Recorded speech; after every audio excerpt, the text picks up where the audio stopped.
Hello there, my name's Jack, the snack that smiles back. Welcome to Mick. Today's video was all about relationship advice. As a young adult who's dated things, I have some experience and I'd like to share it. Now remember, if you enjoyed today's content or have a blast, like the video so you can help out the channel. But let's not dilly-dally any longer. It's time to sit back, relax, grab your favorite cup of tea and your best Spotify background music playlist, and let's get started with the stories. This story by Jazzy Faye Smith. Am I the a-hole for being a homewrecker? Hubby, 42 male, and I, 28 female, have been together for 3 years. Very rocky, but whatever.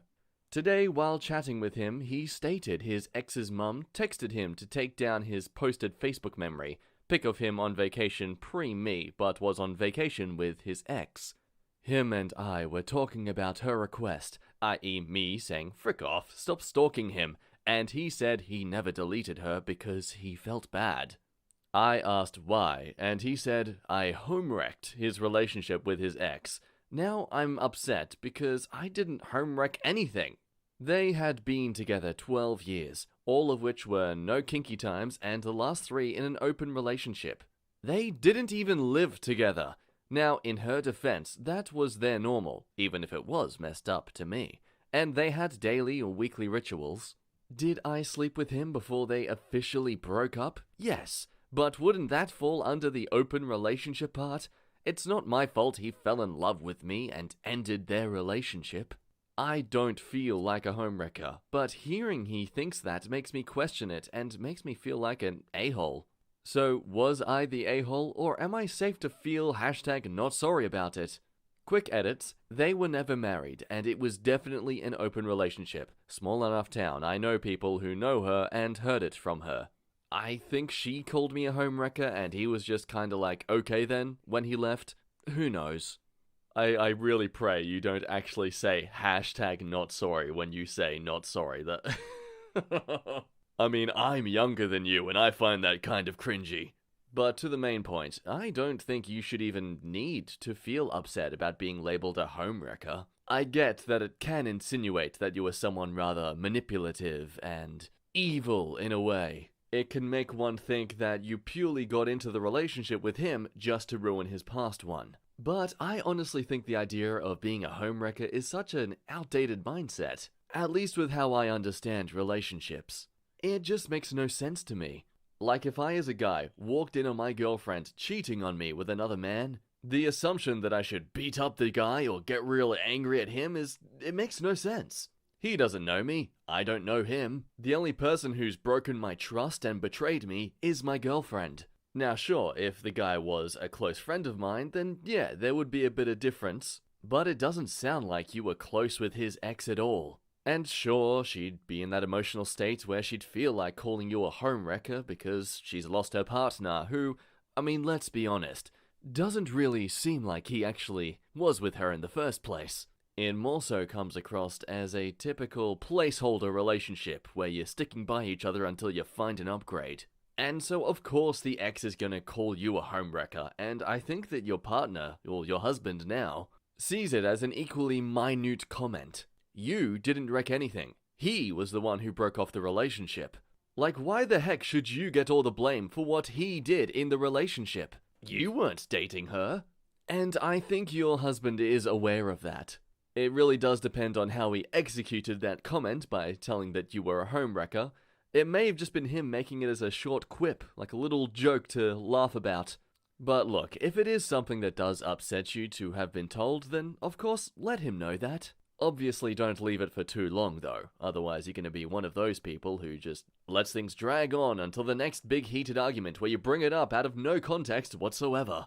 I honestly believe you shouldn't feel sorry about it at all, because again, you didn't break any promises or end any relationships. The husband did. And what home was there to wreck in general? They were in an open relationship. They weren't even living together. Again, it just makes no sense as an argument. Now, I'm obviously someone who has yet to be married themselves and deal with a relationship that goes on for this long to eventually end in such a way. For all we know, maybe the ex-wife suggested or agreed to this open relationship idea as a desperate attempt to maybe keep him around. But anyway, let's just look at what the comments say to see if there's any more insightful info. Info. Was the marriage between your husband and his ex arranged by their families? I'm giving you the benefit of the doubt because their relationship sounds ludicrous. 12 years of marriage without getting it on with each other, and they only opened the relationship in the last quarter? Doesn't sound real. They weren't married, and she said kinky time was too painful and other pleasures were disgusting. Well, no wonder he left. Look, if you're someone who goes through pain when it comes to coitus with someone, then okay, absolutely, you shouldn't be forced into doing it with your partner. And your partner should understand that and support in any way to help ease that kind of pain. Like looking into it together, financially helping each other out if there's some surgery option available and you really want to be with this person for the long run. But reality remains, physical intimacy is so necessary in many people's relationships. Accuse men of always being horny all you want. That doesn't dismiss the fact that men should be allowed to want to be intimate with their partners. So while I can excuse the fact that you genuinely find pain by doing it and therefore don't want to do it, that's completely fine. To decidedly shame and find disgust in any other pleasures is absolutely not fair on your partner. Regardless of who it is. I mean, there's a difference between not being into a kink like your partner and just finding overall pleasure disgusting. Now, are you allowed to feel that way or have that opinion on those things? Yes, but you can't enforce those things onto your partner and still expect them to want to be with you. That right there is where she lost him, and she shouldn't be surprised. Anyway, back to the comments. The term homewrecker is almost exclusively used to refer to the breakup of a marriage, so it's odd here that not only was your husband and his ex not married, they also didn't even live together. So which home exactly were you wrecking? Because it didn't seem like they shared one. Regardless, it doesn't sound like the relationship would last forever. They were sexually incompatible, with the ex possibly being asexual. The fact it lasted this long is hard to believe. Not the a-hole. Really, I think they shouldn't have stayed together as long as they did. Of course, that is actually a very valid point to make. It's quite possible the ex was simply asexual in nature. I do hope that's something the ex looks into, because that could be something that really gives them clarity into what they should look for in a relationship in the future. After all, I can only imagine how it would feel to be dating someone who you like as a person and their company and all, but the way they come onto you all the time when you don't genuinely feel that way for them, it must break your heart in a way to have to reject and shame them like that. Did you know he was in an open relationship when you first hooked up? If someone wants to argue semantics, sure, you could be viewed as the homewrecker. They were married, he had kinky time with you, he left his wife. But that's not taking the context, always important, into consideration. They had an open relationship, and unfortunately for many, most relationships can't survive that. None of that was your doing, and it was his choice to go through with it all, opening the marriage, being with you however often that happened, leaving her for you. While it's understandable and stupid that some would blame you, the fact that your hubby does is not a good sign. Combined with the rocky nature you mentioned, you might want to consider serious counseling for an important conversation. Next story I definitely hate to be in. Am I the a-hole for calling my daughter friend she instead of he? I, 35 female, and my daughter, 19 female, just had this big argument, so I'm still upset, so sorry for any spelling or grammar mistakes. My daughter has a friend she has known for 10 years. Let's call Amy. Amy is a wonderful, sweet person. I've known Amy since she was 10. Amy's home life wasn't ideal, so my home became Amy's second home. So, with quarantine happening, Amy decided to stay with us since her parents were home and she knew it wasn't safe for her. While staying here, I called the girls for dinner and my daughter tells me that Amy is a transgender and goes by Adam. I always had the suspicions she was because the way she dressed, which of course I know many females who rather wear baggy clothes than more feminine clothes. I asked her if that's why her parents been fighting so much with her, and she said yes. I told her I think it's great that she is being her true self, and I will still love her as my other daughter. She cried and hugged me. So after that, I tried to always remember to call Amy Adam and say he instead of she. But of course, I slip up and say she or Amy. After rereading this, I realized I've been saying she instead of he. Sorry. Adam doesn't mind, as he knows it will take time to get used to the new pronouns and name. My daughter, on the other hand, isn't so understanding. At first, she would correct me, then she would get real rude about it. I asked her what was her problem, and she said, "If you can't use the correct pronouns, it makes me think you don't fully accept Adam." I was ticked off. I do accept Adam, but you have to understand, I've known Adam as Amy for 10 years, so I'm not gonna magically start calling Amy Adam. I will make mistakes and use the wrong pronouns and name. It's natural to do that, not everyone is gonna get it right away. If Adam has no problem and understands it, then why the hell are you getting so defensive? I yelled back. Then she called me an a-hole for not putting enough effort and using the excuse of knowing Adam as Amy to misgender him. I grew more and more mad, so I had to leave because when I get ticked off, I start saying things I shouldn't. Adam has been trying to get my daughter to understand it's okay, and I'm not doing this on purpose. I am a huge supporter of the LGBTQ+ community. I love learning all the new terms and helping in any way I can. I love Adam as if he was my own, and I know my daughter's heart is in the right place, but it hurts that she thinks I don't accept Adam. I do, with all my heart and soul. I love Adam, and honestly, I always hoped that they would get together. But am I the a-hole for calling Adam Amy and saying she instead of he? I really am trying to always remember to use the correct pronouns and name, but out of habit, I say she and Amy. Am I wrong? Am I the a-hole? It's rather ironic that those people who try to encourage this sort of change and acceptance of people like transgender usually end up being so hostile about it that it rather turns people away from accepting it as the norm. And I feel like this is exactly the wrong thing that your daughter is doing right now. Reality is, accepting of transgenderism is a relatively new thing in society.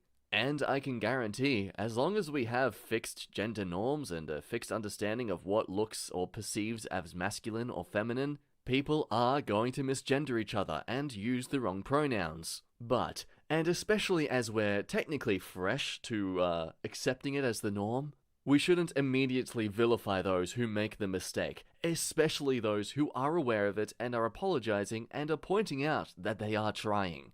Now, of course, when I say the new norm, I'm not implying that transgenderism never existed, but more so pointing out the fact that it's become more of a encouraged acceptance upon society these days.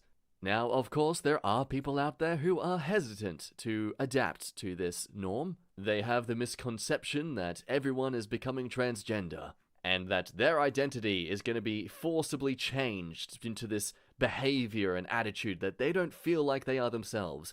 Well, I feel like a straight male. I shouldn't have to change or adapt like all these people are forcing us to. It's the same sensationalism that makes people think that teenage crime is on the rise. It isn't. It's just that media and all that has developed to a point where you can see it more obviously throughout your lifetime. After all, we didn't have security cameras and Facebook back in the 1980s. And it's the same thing with LGBTQ+ people. They've always existed, it's just now we're finally recognizing them. Of course, I wouldn't be surprised if your daughter and Adam have come across people who are rather hostile towards them. Especially online, where people can say whatever they want and get away with it. So I would try not to take what your daughter said too personally. She's likely heard of from Adam or come across people who are just absolutely disgusting in the way they treat transgender people. That it's happening in her face, even the smallest of mistake, creates an outlet for her to express this frustration, unfortunately, onto you. I do not think you're the a-hole for making this mistake. Even repeatedly. I mean, for goodness sake, I can guarantee anyone out there who had more than one sibling growing up, their parents were constantly every now and again mistaking their names. Now, of course, that isn't the same sort of struggles that transgender people are going through. But I mention this to point out how even parents who are raising their own children can still stuff up their kids' names. It doesn't mean they don't care or that they lack any real respect towards their kids. It's just a brain fart. Brain farts happen. So good on you for at least being aware of that and saying that you're trying, and especially good on Adam for at least respecting you making these mistakes. I'm glad that he's at least on your side and is aware that you are trying and that you don't have any hate for him. After all, we should always acknowledge the difference between actual hate and simple ignorance. Of course, I don't exactly have any experience with what a lot of people in the LGBTQ+ community deal with, so let's see if there's anyone in the comments who can highlight some points that I might have not been aware of. Not the a-hole if you're making an effort and making honest mistakes. My kid and my brother's kid both recently came out as non-binary, and I still make mistakes too. But they know it's not from a place of non-acceptance. It takes time to override years of habit. However, when you realize that you misgendered Adam in the first half of your post, you should have corrected the errors, not just mentioned it in the post and left it alone. You're the a-hole. You don't seem to actually be making an effort. In this entire post, you're dead naming Adam and using the incorrect pronouns. I was thinking the same thing. The first half of this post uses the wrong pronoun, which makes me think OP isn't putting in any effort. The entire beginning of the story is just a long justification for why they won't make the effort. Anyone else perceive that? I didn't pick that up at all. My assumption is she just wanted to type the whole thing out, post it, and then just see what people were saying, rather than having to go back and edit everything. I mean, I understand how it can come across quite hypocritical if she's not bothering to properly refer to him, and yet do this.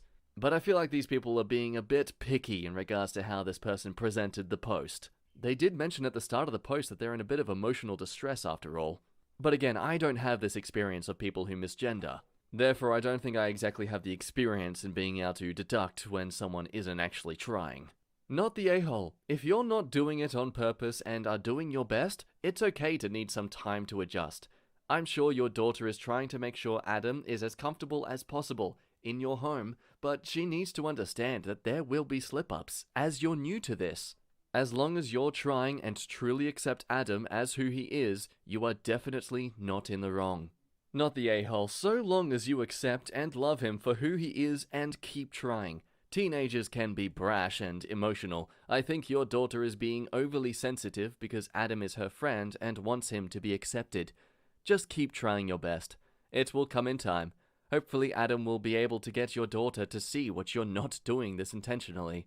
Hey, you! So it looks like you've made it to the end of today's video. So, if you're looking at my face, that means you liked the video, so why not prove it and let us all know by liking the video. It really helps the channel out, and I'd really like to one day be making quality content over quantity content, so if you'd like to help me out on that, please sure to subscribe, and click the notification bell so you can always be updated on the latest of our videos. I have a lot of fun sharing these stories with you, letting you know my opinions on them, and reading yours as well. I do read the comments. I don't always comment, but I read the comments. So if you have any feedback, or if there's anything you'd like to talk about, be sure to do so down below. But with that also said, it's the end of the video, which means you're done with me now, so I'm heartbroken, but I will never forget you. I'll see you next time. Bye!